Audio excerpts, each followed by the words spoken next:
Okay, so for this question, right, the first thing that you should see that it will be the two tangents. Okay, so one of the things that some students will be mixing out will be maybe they realize that there is a tangent, but they might forget how to use the tangent. So essentially, whenever there's a tangent, we will create an isosceles triangle, which is what Hayden was asking just now, correct? So take note when the question says tangent, the question will always tell you that it's a tangent. Then because of this, there will be a isosceles triangle. So if you are thinking like, how do I explain it, right? You can explain it this way. You can say that there is an isosceles that comes from tangent from external point. Okay, so you can explain it that way. That will help you in your A part 1. Okay, the other one, right, which is not indicated on the diagram. So this one is actually not indicated on the diagram. So you actually need to indicate it so that you can see that they are same length. So we are dealing with same length chords. Okay, everything will lead up to the last part. So you got to flow with the information. So the chord are the same length. So essentially like what I show you in the diagram, it is angle in the same segment. So we are very used to angle in the same segment. Okay, we are very used to angle in the same segment looking like this. So during angle in the same segment, they are looking at same length chord. So in this case, we are also dealing with same length chord. So this one will create this angle here. So which is the CAD here. So CAD is facing this chord, and then this is also facing this chord. So the red one and the black one are supposed to be the same because they are looking at the chord that are same length. So like I mentioned just now, these two are equal because they are facing the same length.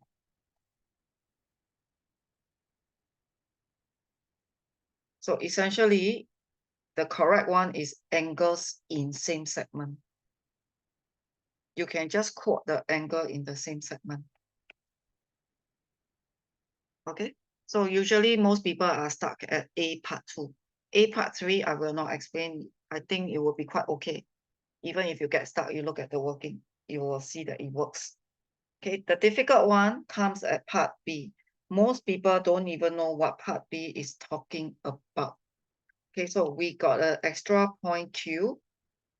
Q is nowhere in the question. So you might find that you don't even know where is Q. So they describe where is Q already.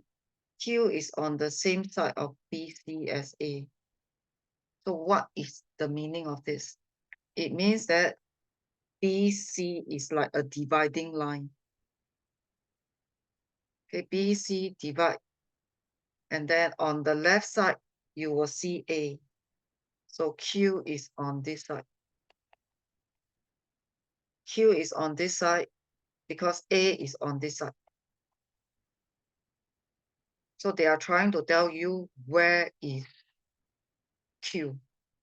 Q is on the left side of the circle. Okay. So after that, right, you need to look out for this idea. They are asking you whether Q is on the inside, outside, or on the circumference. So I'm going to put Q on the circumference first. Okay, because there's no drawing, most people will get stuck. They don't even know where is Q. So I'm just going to put Q anywhere on the circumference. Okay, they are asking for 3 scenarios. Inside, outside, or on the circumference. I'm going to draw Q on the circumference.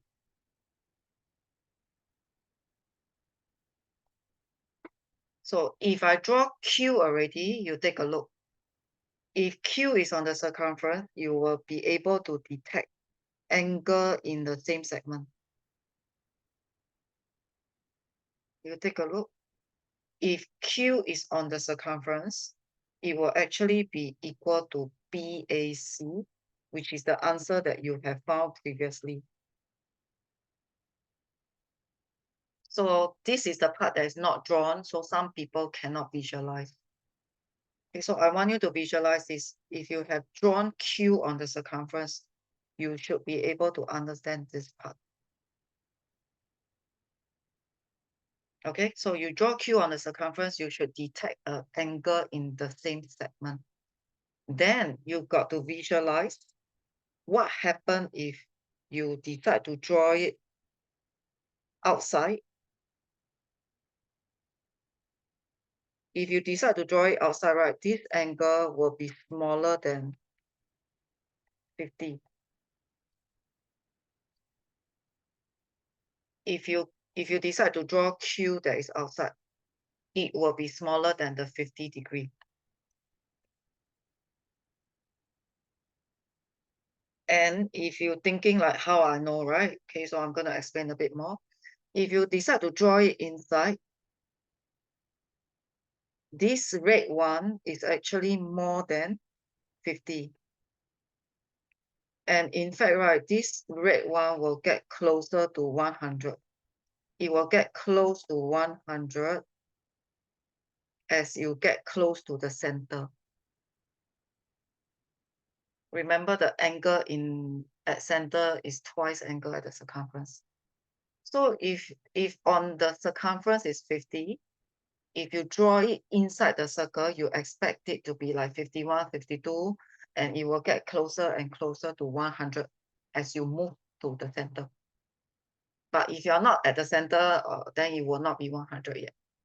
But if you draw it outside, you find that the angle is like a bit thinner. So it actually gets smaller than 50. So that is the reference point. After the reference point, right, then you look back at what they are asking. They said that it's a 56, it's a 62. So it is not 62, 61. So you are given that it's 61. That means, right, it should be inside. Because if it's outside, then it's going to be smaller than 50. Okay, so if Q get very near to the center, right, eventually you will get to 100.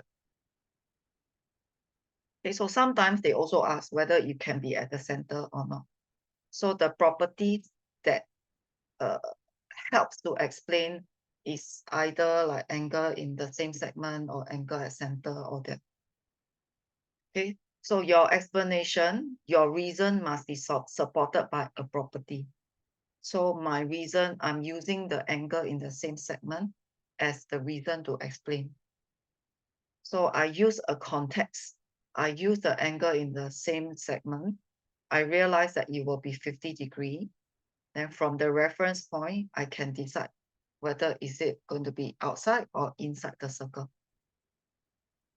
Okay, so hopefully it clear up a bit, and with the drawing, you can understand a bit better.